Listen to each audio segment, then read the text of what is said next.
Big TV భక్తి సమాచారం WhatsApp ఛానల్లో జాయిన్ అవ్వండి. అన్ని విశేషాలు ఎప్పటికప్పుడు తెలుసుకోండి. సభలో చెప్పడం నాకు ఇష్టం లేదు, కానీ నేను ఉద్యోగం చేసిన రోజుల్లో నాతో పాటు ఉద్యోగం చేసినటువంటి ఒక వ్యక్తి తల్లి, ఆమెకి గుండె నొప్పి వస్తోందని తెలిసినా కొడుక్కి చెప్తే ఎక్కడ కొడుకు వైద్యానికి తీసుకెడతాడో, ఎక్కడ కొడుక్కి చాలా డబ్బు అయిపోతుందో, ఆడపిల్లలు పెళ్ళికి ఎదిగొచ్చారు, మగపిల్లలు చదువుకుంటున్నారని చెప్పడం మానేసి కొడుకు నిద్రపోవడానికి వెళ్ళిపోతుంటే పిలిచి ఒక్కసారి ఇలా కూర్చొని ఒళ్ళో తల పెట్టుకుంటానని, ఒళ్ళో తలపెట్టుకుని నేను నిద్రపోయిన తర్వాత నువ్వు వెళ్ళి పడుకో అని అంటే ఆవిడ ఉద్దేశ్యం ఏంటంటే ఆవిడ శాశ్వత నిద్రలోకి వెళ్ళిపోతోంది. ఆ కొడుకు ఒళ్ళో తల పెట్టుకుని పడుకుంటే కొంతసేపటికి తల్లి కదలటం లేదని వాడు కదిపి చూస్తే తల్లి శరీర త్యాగం చేసేసింది. ఆ తర్వాత తెలిసింది, తన భార్య చెప్పింది, కొంచెం గుండెల్లో నొప్పిగా ఉందమ్మా, బరువు పని చేయలేకపోతున్నాను, కానీ వాడికి మాత్రం నువ్వు చెప్పకు సుమా అని ఒట్టేయించుకుందట కోడలతో. అది తల్లి అంటే.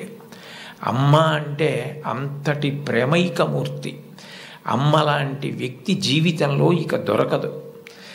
జీవితంలో అన్నిటికన్నా పెద్ద నేరం ఏమిటంటే అమ్మకి చెప్పలేము అన్న పని మనం చేయడమే.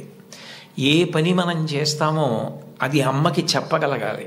మీరు ఏ పని చెయ్యండి, ఇది అమ్మకి నేను చెప్పలేను అన్న పని మీరు జీవితంలో ఎప్పుడూ చెయ్యకూడదు. భగవంతుడెంతో అమ్మ అంతే. మీరు మహాత్ములైన వారి ఎవరి జీవిత చరిత్ర పరిశీలించండి. అమ్మకి నమస్కారం చెయ్యకుండా, అమ్మ గొప్పతనం చెప్పకుండా లేరు. ఈ రాష్ట్రానికి ముఖ్యమంత్రి చేసినటువంటి ప్రాతస్మరణీయులు టంగుటూరి ప్రకాశం పంతులు గారు తన జీవిత చరిత్రలో వ్రాసుకున్నారు. తాను మిడిల్ స్కూల్లో ప్రవేశించినప్పుడు 3 రూపాయలు జీతం కట్టలేకపోతే 25 మైళ్ళ దూరం నడిచి వెళ్ళి వాళ్ళ బావగారిని అప్పడిగితే ఆయన దగ్గర కూడా డబ్బు లేకపోతే మళ్ళీ 25 మైళ్ళు వెనక్కి తిరిగి వచ్చి, అమ్మ అప్పు దొరకలేదు, బావగారికి దగ్గర కూడా లేవుట, నేను చదువు మానేస్తానంటే అప్పటికి ఆ తల్లికి ఉన్నది ఒకే ఒక్క పట్టు చీర. ఆ పట్టు చీర పట్టుకెళ్ళి ఆ రాత్రికి రాత్రి తాకట్టు పెట్టి ఆవిడ ఆ డబ్బు పట్టుకొచ్చి చదివిస్తే ప్రకాశం పంతులు గారు బ్యారిస్టర్ అయ్యి రాష్ట్రానికి ముఖ్యమంత్రి అయ్యారు. ఆయన తన జీవిత చరిత్రలో అమ్మ గురించి అంత గొప్పగా వ్రాసుకున్నారు.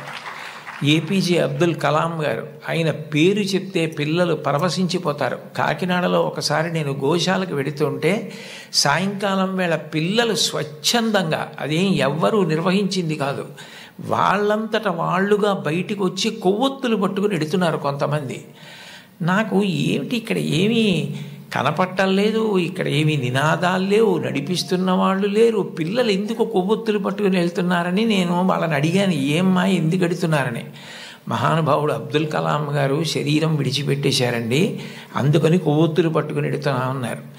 నేను ఈ మధ్య కాలంలో ఒక నాయకుడు వెళ్ళిపోతే, ఒక వ్యక్తి మరణిస్తే పిల్లలు స్వచ్ఛందంగా కొవ్వొత్తులు పట్టుకుని వెళ్ళడం చూసింది అబ్దుల్ కలాం గారి విషయంలో చూశాను. అటువంటి అబ్దుల్ కలాం గారు వింగ్స్ ఆఫ్ ఫైర్ అని ఇంచుమించు తన జీవిత చరిత్ర ఆ పుస్తకంలో వ్రాసుకున్నారు.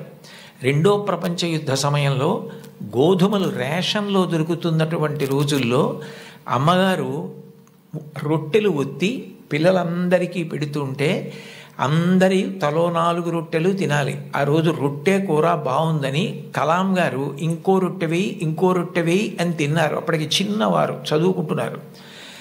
ఇంకో రొట్టె వెయ్యని తినేస్తే అన్నగారు వచ్చి, నువ్వు రొట్టెలు ఎక్కువ తినేశావు, 2వ ప్రపంచ యుద్ధం జరుగుతోంది, రేషను గోధుమలు దొరకట్లేదు, అమ్మకి రొట్టెలు లేవు, నీకు పెట్టేసింది, అలా తినచ్చా అన్నారు.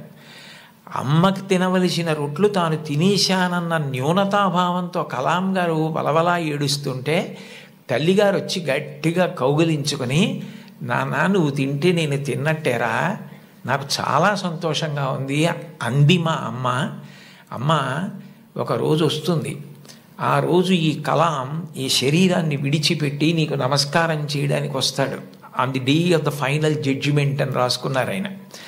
ఆ రోజు నువ్వు ఏ అన్నం కూడా తినడం మానేసి పెట్టి నన్ను పెంచి పెద్ద చేశావో, ఈ శరీరంతో ఈ మేధస్సుతో నేను దేశ సేవ చేసి కృతార్థుడనై ఆ అమ్మ కన్నా కొడుకు అని నీకు కీర్తి తెచ్చి వచ్చి నీ పాదములకు నమస్కరిస్తానని రాసుకున్నారు. అమ్మకి అబ్దుల్ కలాం గారు ఇచ్చినటువంటి గౌరవం అంత గొప్పది. For more videos like this, subscribe Big TV channel.